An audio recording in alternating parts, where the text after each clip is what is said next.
今集會到訪2座古城，我哋浸3個湯，同埋睇咗好多有特色嘅列車。放假啦！打工仔嚟到松山，歡迎訂閱呢個頻道，有你嘅支持好重要。用4國 JR Pass 由高松 JR 出發，離開鄉村縣，移動去到愛媛縣嘅松山市。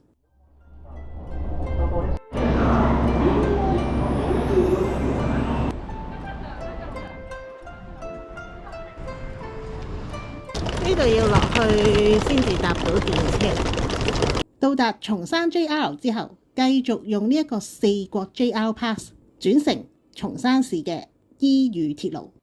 4國 JR Pass 唔單止可以搭 JR 列車，仲可以乘搭4國多個城市嘅路面電鐵，例如高松市嘅琴平鐵路，乘搭渡輪去小豆島，用途非常之廣泛。我哋搭路面電鐵去到大街道落車，喺酒店放低行李就出發去第一個景點松山城。步行大概5分鐘嚟到入口。松山城建於1602年，超過400年歷史，為現存12天守之一，國家史蹟、國家重要文化財，亦都曾經榮獲米芝蓮綠色指南1星嘅評價，擁有一大堆嘅銜頭。大多數嘅旅客都會選擇搭纜車或者吊車上山。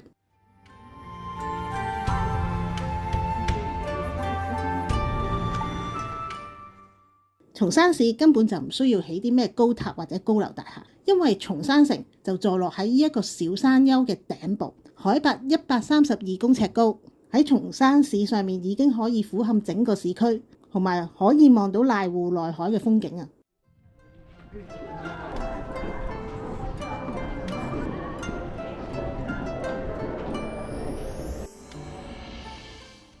落山我哋就搭吊椅，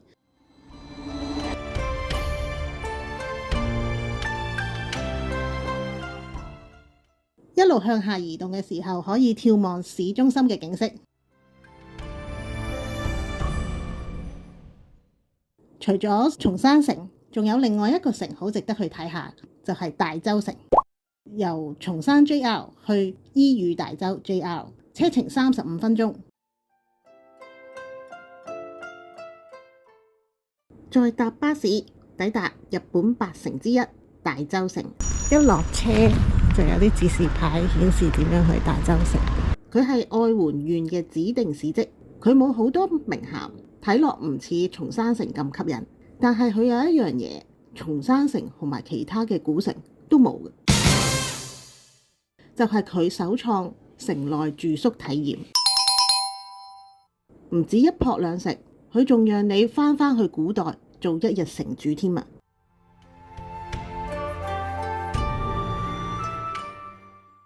每日只係限一組賓客入住，費用一啲都唔平，一泊兩食嘅價格為每人308000日元起，折約15400蚊港幣。而家我真係冇咁嘅財力可以入住到。翻嚟現實，大洲城周圍有河流同埋田園風光，組成相當寧靜舒服嘅氛圍，好適合散步同埋休閒嘅。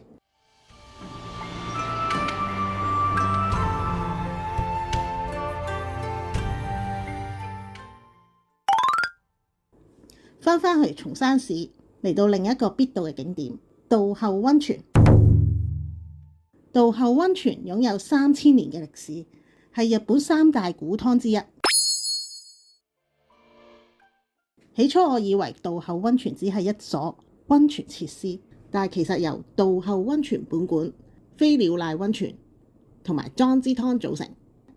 稻後溫泉本館經歷長達5年嘅修葺，終於喺2024年7月重開。佢係日本第一個被指定為國家重要文化財嘅公共浴場，而冇轉型成為博物館，至今仍然繼續營業嘅溫泉。稻後溫泉本館更加係被認為係千與千尋遊屋嘅藍本。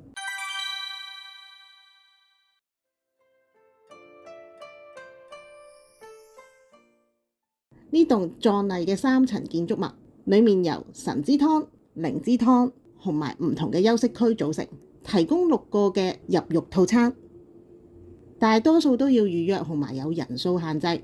最簡單嘅呢就係浸最基本嘅神之湯。大家喺浸浴嘅時候可以留意下底部燒製而成嘅陶板壁畫，同埋巨大石柱形狀嘅湯釜出水口，呢啲都係道後溫泉具有特色嘅地方。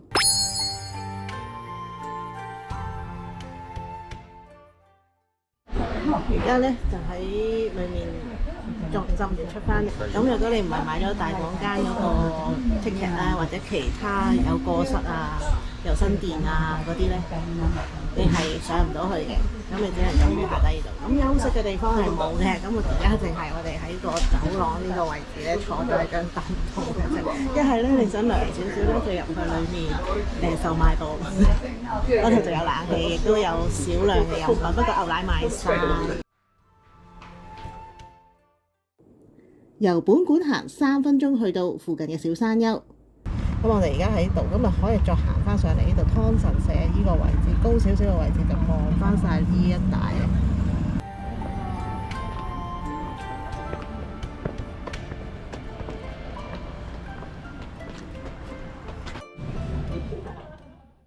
可以享用免費粥湯，同埋眺望翻道後溫泉一帶嘅景色。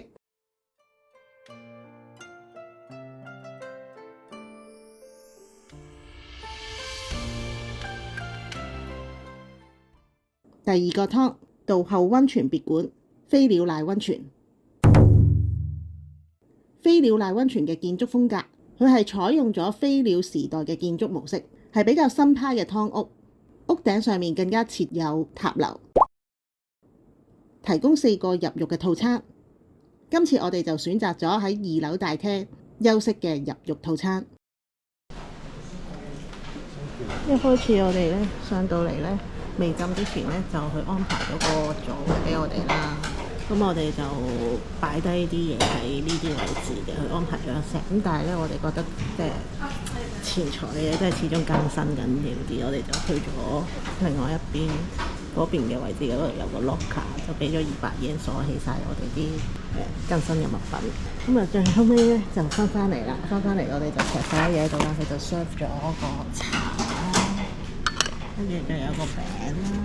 咁佢講翻下低頭先浸浴嘅位置啦，係比較細嘅個池，我諗室內嘅池咧大概可以同時間20度啦，咁但係佢有個半室外嘅咧，我諗同時間10個人左右嘅啫。但係出到嚟出邊咧就唔夠風筒，成扎女，我呢邊成扎女喺度排隊排4個風筒，吹頭啊、照鏡啊咁樣，係嚴重唔夠嘅。上翻嚟2樓呢度我就喺度 hea 咯。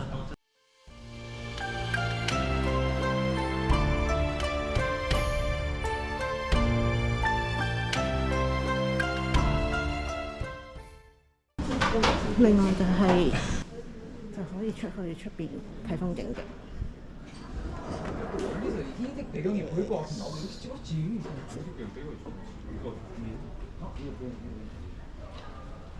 就望翻出邊街景嘅。第3個湯，莊之湯，喺3個湯之中最為樸實，因為只係提供大浴場。建於1953年，建築風格咧就似傳統嘅糧倉。呢度嘅溫泉水同另外嗰2個都一樣，係使用完全引流，唔加水、唔加溫嘅純天然溫泉泉水。啱啱喺呢個浴場出翻嚟啦！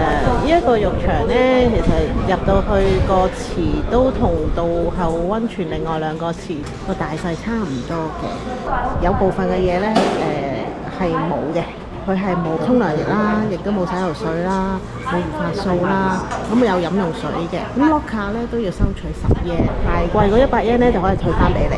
裏面就係最少人用嘅，其實真係唔多人用。純粹就係想浸浴嘅啫，咁呢個係最抵玩，亦都係體驗最好嘅一個。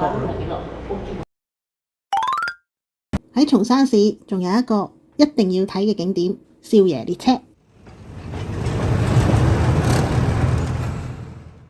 少爺列車係松山市知名嘅觀光列車，行走松山市市區，早喺明治時代已經行駛㗎啦。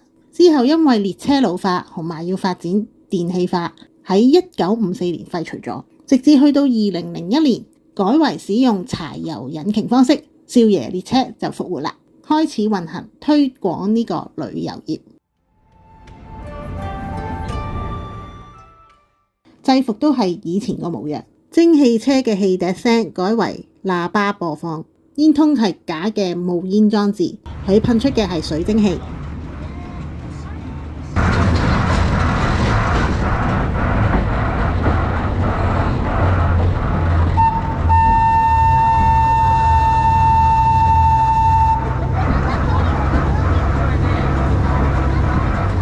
想搭少爺列車就要星期六日或者假日前嚟，上車嘅時候俾現金13 yen。 JR Pass 不適用。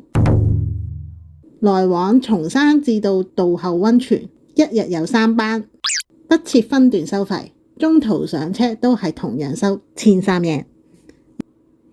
如果平日嚟到冇得搭少爺列車，松山市內都有幾個地方係展出咗唔同型號嘅少爺列車㗎，遊客可以免費參觀。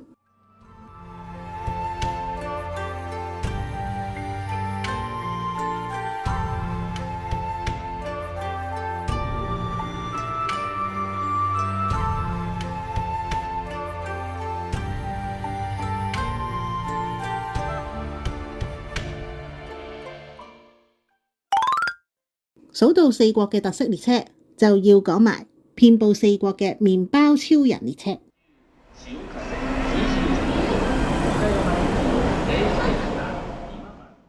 我哋由高松去松山嘅 JR， 或者松山去伊予大洲嘅 JR， 都好容易遇到麵包超人列車。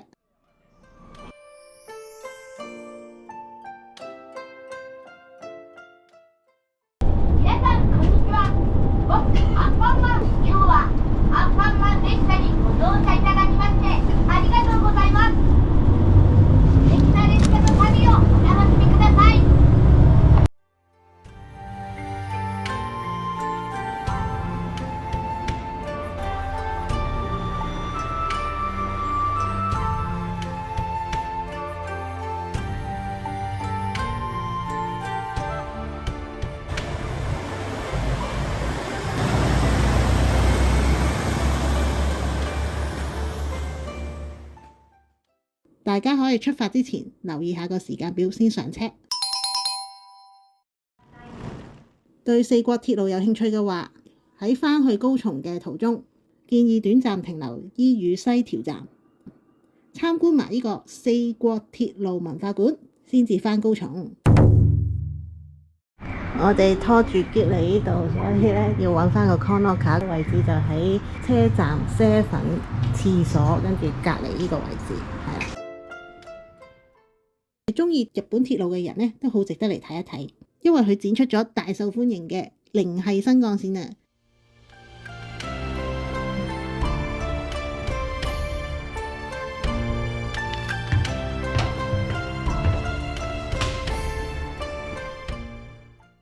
而且仲可以坐上去駕駛座，體驗下揸列車嘅感覺。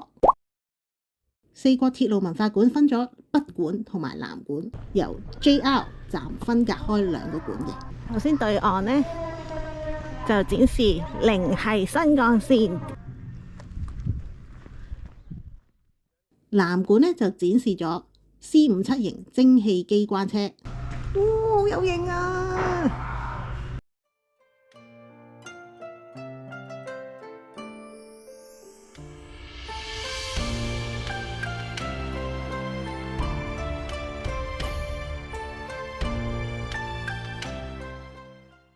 可以上去㗎喂！真係有個鏟喺度，當然而家唔俾你鏟啦。唔係俾你鏟嘅。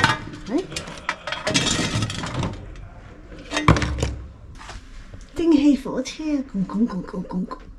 另外仲設咗有大型嘅立體模型，模擬翻四國嘅鐵路佈局，可以睇由朝到晚嘅鐵路風景。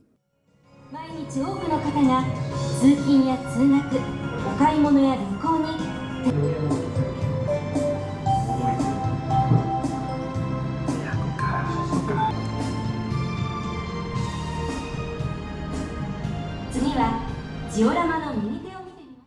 一連4集嘅4國行程就嚟到呢度，4個嘅景點比較分散，交通又唔算話好方便。希望呢4集可以俾到大家一個參考。鍾意呢一集嘅內容，俾個 like， 訂閱埋呢個 channel，歡迎留言討論。我哋下集再見，拜拜。